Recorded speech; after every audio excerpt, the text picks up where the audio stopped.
Oh, it's just consistent with a guy that's never going to be able to be truthful about, because he always looked at it like it was a shortcoming.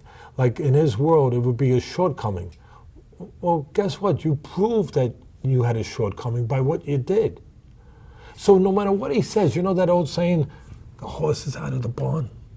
Somebody should tell him the horse left the barn a long time ago. We already know that he's afraid. Because why did he do what he did? He did it because he was afraid.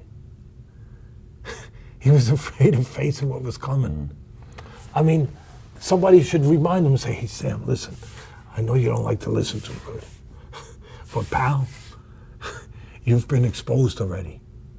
You already proved that you're afraid. I won't even use the word a coward. I can use it, but I won't. But you've already proved that. Because if you weren't, you would have faced what was coming. You would have said, come on. But instead you found a way out. When the fight comes, when the moment comes, fighters fight. They don't find ways out. You're not a fighter. You shouldn't even use that word. You shouldn't even use. You know what you are? You're one of those yuppies that orders Starbucks vanilla lattes on the app. The only difference is you ordering murders instead of lattes. And because you didn't have the guts to do the murders yourself. Although it doesn't take much guts to shoot someone behind the head. That's what you are. Go get the Starbucks app and order some freaking vanilla lattes, okay? But don't bother me. Get the frick out of here. I know what you are. I know what you're not. I know what you're not. So stop the BS. What else you want to talk about? You spent a year with him. How was it when you spent a year with him? I mean, you trained his son. You guys were at the gym together. You guys were, he would come and ask you questions. What was he like? I mean, you wouldn't spend a year with him if you guys didn't get along. We got along. You guys, so there was some kind of a relationship at some point there, right? Yeah, I mean, he liked boxing, and he reached out to a relationship. He was training in Gleason's gym in Brooklyn under the bridge. I was training fighters there.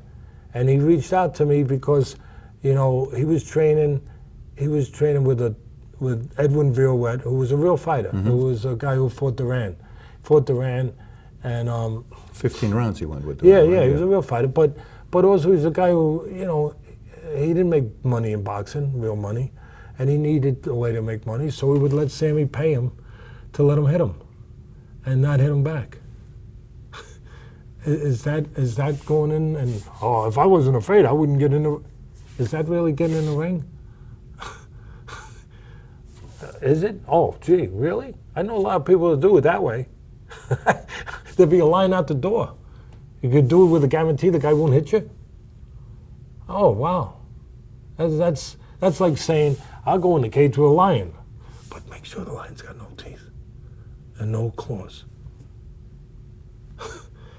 I'm a lion. Does that make me a lion fighter? Or does it make me fight a lion that has no teeth and no claws and is not a lion anymore?